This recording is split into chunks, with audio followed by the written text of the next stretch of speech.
Bem-vindo a todos, iniciando o capítulo de número 35 do podcast Eu e Meu Avô, em que, como o nome diz, participa eu, Arthur Neves, e meu avô, Edson Saraiva. Nós estamos estudando o livro Cartas de um Diabo ao Seu Aprendiz, do C.S. Lewis, e hoje nós vamos fazer um estudo da carta número 30 do livro. O senhor quer fazer alguma consideração inicial? Você vê que cada vez fica mais assim algumas coisas interessantes, né? O tempo todo é como afastar o paciente, né? O ser humano, da devoção ao inimigo deles, né? Que é Joshua. O tempo todo é isso, é gerar confusão, como gerar virtudes, ele até aparentes virtudes, né? O demônio, ele o tempo todo ele instiga o paciente a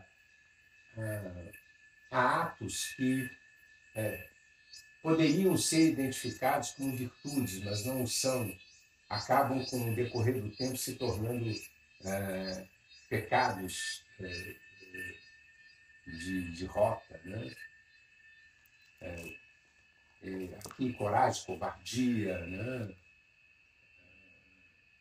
Medo. Né? É muito interessante isso, né? Diante das circunstâncias da vida. Né? O Lewis é bem profundo nessa. Como ele é um lógico, né? Ele estabelece tese e antítese, né? O tempo todo. E no texto, né? Ele chega a algumas. Ele não chega a explicitar a síntese. As sínteses ficam por conta do leitor. Ele gera tese e antítese. E a síntese é por tua conta. Vamos ver a 30. Estamos chegando perto de concluir esse. Meu querido Vermelindo, meu querido Absinto, às vezes me pergunto se você acha que está aí para a sua própria diversão. Fiquei sabendo, não a partir de seu relato lamentavelmente precário, mas pela polícia infernal, que o comportamento do seu paciente durante o primeiro ataque foi o pior possível. Ele ficou muito apavorado, achando que não passa de um grande covarde, e por isso não sente orgulho algum. Mas ele fez tudo o que o dever demandava, e talvez um pouco mais. Contra esse desastre, tudo o que você conseguiu produzir a seu favor foi um ataque de mau humor contra um cachorro que o fez tropeçar, o excesso de cigarros momentaneamente e o esquecimento de uma oração. De nada adianta lamentar-se comigo por causa das suas dificuldades. Se estiver apelando para a ideia de justiça que vem do inimigo, e estar a sugerir que suas oportunidades e intenções devem ser levadas em conta, vai ser difícil evitar a acusação de heresia contra você. Em todo caso, você logo descobrirá que a justiça do inferno é puramente realista e preocupa-se tão somente com os resultados. Traga-nos comida ou você mesmo virará nossa comida.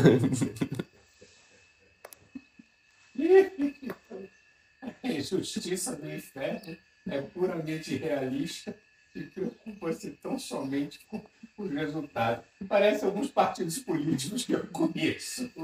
A justiça do inferno, isso aqui merece uma capa de livro. A justiça do inferno é puramente realista e preocupa-se tão somente com os resultados. Se tiver que mentir, mente. Se tiver que entregar o melhor amigo, entrega. Traga-nos a comida ou você mesmo virá a nossa comida. Isso parece alguns partidos políticos no Brasil. E além mar. Me lembrei de um velhinho que usaram durante 4 anos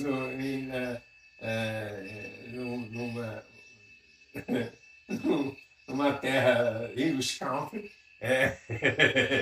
E o pobre do velhinho, no final, virou a própria comida do pai. Traga-nos comida, ou você mesmo virará a nossa comida. O velhinho, no final, virou pasta de gergelim. Vamos lá. O único trecho construtivo em sua carta é aquele em que você diz que continua esperando bons resultados do cansaço do seu paciente. Isso é excelente, mas não cai do inferno de mão beijada. O cansaço pode vir a produzir bondade extrema e uma mente silenciosa, e até mesmo algo parecido com uma visão. Se você já viu pessoas que foram levadas à raiva, à malícia e à impaciência a partir disso, é porque esses homens tiveram tentadores eficientes. O fato paradoxal é que o cansaço moderado é um solo mais fértil para a irritabilidade do que a exaustão absoluta. Isso depende, em parte, de causas físicas e em parte de algo mais. Não é que o simples cansaço em si produza raiva, mas sim as demandas inesperadas de uma pessoa que já está cansada. Seja o que for que os homens esperem da vida, eles logo vão achando que têm o direito a isso. O sentimento de frustração pode, à custa de bem pouca habilidade da nossa parte, ser distorcido para um senso de injúria. Seja o que for que os homens esperem da vida, logo vão achando que têm direito a isso. Né? A nossa Constituição, né? A nossa Constituição é isso. É bater nessa tecla. Direitos humanos, direitos humanos, direitos humanos. Tem não sei quantas vezes a palavra direitos humanos na nossa Constituição e vírgulas em dever. Quando é dever, é pagar juros. Tributo. Tributo é isso, é o dever. dever que eles gostam. É dever que eles gostam. Direitos é assim, é uma constituição de direitos, estava chamado Constituição Cidadã. Me lembrei o aluno Le jour de gloire est arrivé. Os dias de glória estão chegando. Chegou, né? Est arrivé. Chegou. Os dias de glória chegaram. Est arrivé. Então, aqui me lembrou disso. É o artigo 5º da Constituição, que ele trata dos direitos fundamentais. Rapaz, é tanto inciso, eu duvido que alguém já tenha memorizado todos os direitos que tem ali. Pois é. Seja o que for que os homens esperem da vida, eles logo vão achando que tem direito a isso. Isso aqui é a nossa Constituição. O sentimento de frustração pode, à custa de bem pouca habilidade de nossa parte, ser distorcido para um senso de injúria. Quer dizer, não me deram o que eu mereço. Já vou para o lugar do injuriado, do indignado, do revoltado. É isso aí. Eu mereço. Está na Constituição. Pronto. Aí a nossa Constituição está nesse pequeno trecho aqui, da carta 30. Depois que os homens tenham cedido ao irremediável, depois que tenham perdido a esperança de alívio e parado de pensar no que pode acontecer na próxima meia hora, é que os perigos da fadiga humilde e gentil começam a se fazer sentir. Sendo assim, para se obter os melhores resultados do cansaço do seu paciente, você tem que alimentá-lo com falsas esperanças. Coloque na cabeça dele razões plausíveis para crer que o ataque aéreo não ocorrerá de novo.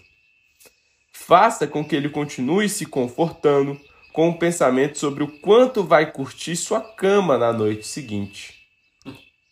Exagere o cansaço, fazendo-o pensar que ele logo vai passar, pois os homens usualmente sentem que uma tensão se torna insuportável no momento exato em que está acabando, ou quando pensam que esteja acabando. Falsa esperança, né? Alimentá-lo com a falsa esperança. Nisso, como no problema da covardia, a coisa a ser evitada é o compromisso total. Seja o que for que ele diga, faça com que tome a decisão íntima de não aguentar.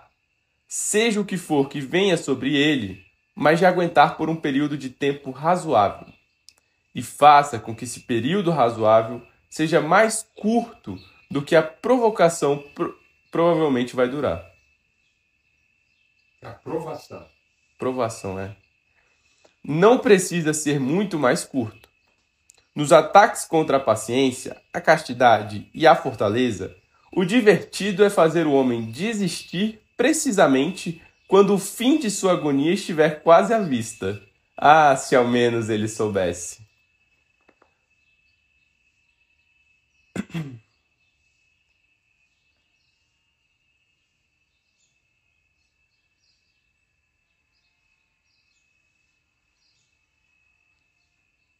Eu não sei se ele estaria disposto a se encontrar com a garota nessas condições de tensão ou se não. Se ele o fizer, tire a maior vantagem do fato de que, até certo ponto, o cansaço faz com que as mulheres falem mais e os homens. A partir daí, é possível despertar uma grande quantidade de ressentimentos secretos, mesmo entre amantes. O cara está cansado e a mulher tagarela. Chega um determinado momento e não aguenta. Essa mulher não para de falar e eu estou aqui, exausto. Carreguei pedra o dia inteiro. Provavelmente essas cenas que seu paciente está testemunhando agora, não representarão material suficiente para um ataque intelectual à fé que ele possui. Visto que você vem de um histórico de fracassos anteriores, isso está fora da sua alçada. Mas você ainda pode tentar outro tipo de ataque às emoções. Ele consiste em fazê-lo sentir, quando avistar pela primeira vez restos de seres humanos grudados na parede, que é assim que o mundo realmente é. E que toda a sua religião não passou de uma fantasia. A guerra tem isso. A guerra tem a capacidade de jogar a fé do ser humano por causa de cenas cruéis, né? Cenas terríveis. Você vai notar que nós os inebriamos completamente quanto ao sentido da palavra real. Com isso, eles podem contar uns aos outros acerca de alguma grande experiência espiritual que, na realidade, o que aconteceu foi que você ouviu um trecho de uma música no ambiente todo iluminado. Real aqui significa os fatos puramente físicos, separados de outros elementos da experiência que realmente tiveram. Viu? Aqui a experiência espiritual. Por outro lado, a palavra real, por exemplo, é uma palavra que eu uso pouquíssimo. Pouquíssimo. Esse mundo aqui é real. O antônimo de realidade não é ilusão.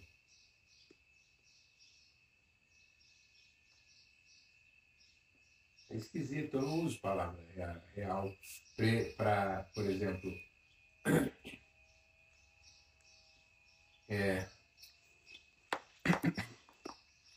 a realidade não é desse mundo, não é? Uma gota de real em mim, ou centavos de real em mim, né? Aproveitando aí que o dinheiro brasileiro é real, R$1, R$2, R$10 da realidade em mim,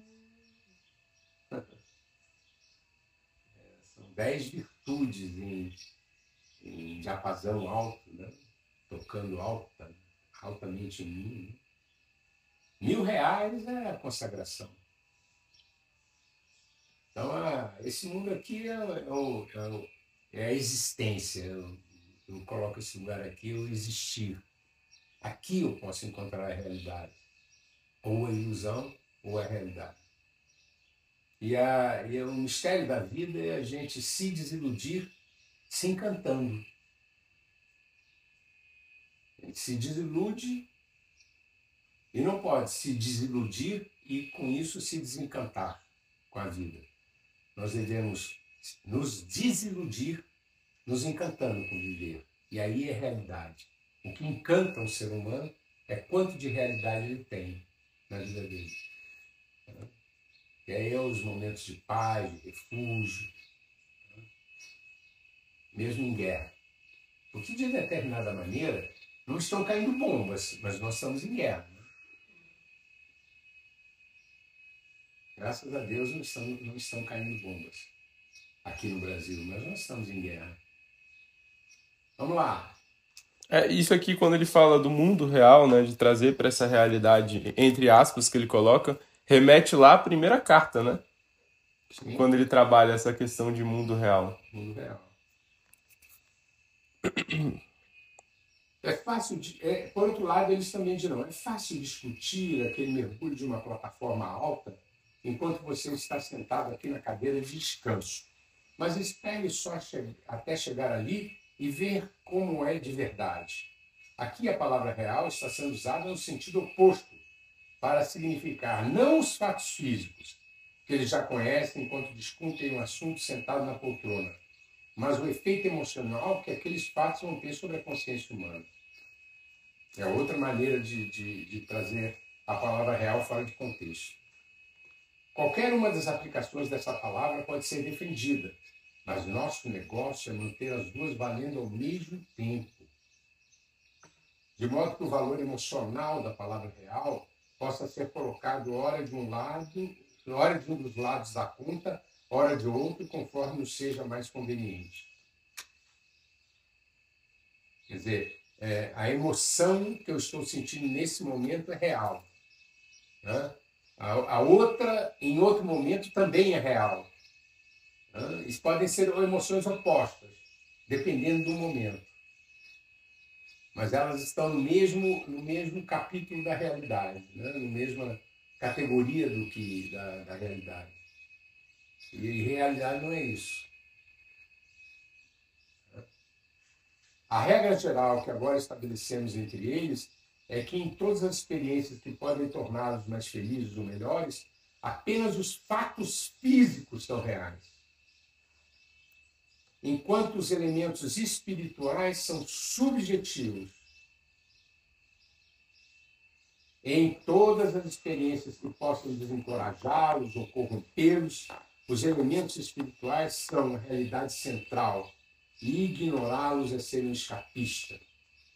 Assim, no nascimento, o sangue e o sofrimento são reais. O regozijo é um ponto de vista meramente subjetivo. Né?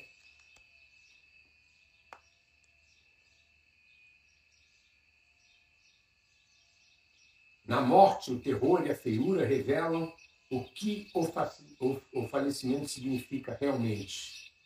O ódio de uma pessoa que se odeia é real. No ódio você percebe os homens como eles são e se decepciona.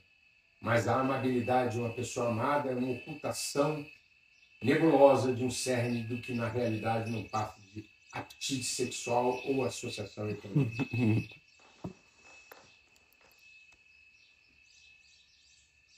Quer dizer, confusão, né? As guerras e a pobreza são realmente horríveis. A paz e a prosperidade são fatos meramente físicos, pelos quais os homens, por acaso, têm certos sentimentos.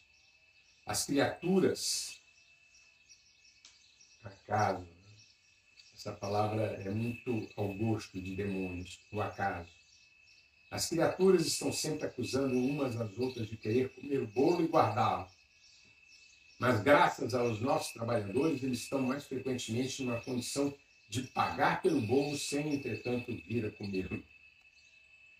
O seu paciente tratado de forma adequada não terá nenhuma dificuldade em considerar a sua emoção diante das entranhas de um ser humano como uma revelação da realidade e a sua emoção à vista de crianças felizes ou de um dia lindo como um mero sentimentalismo.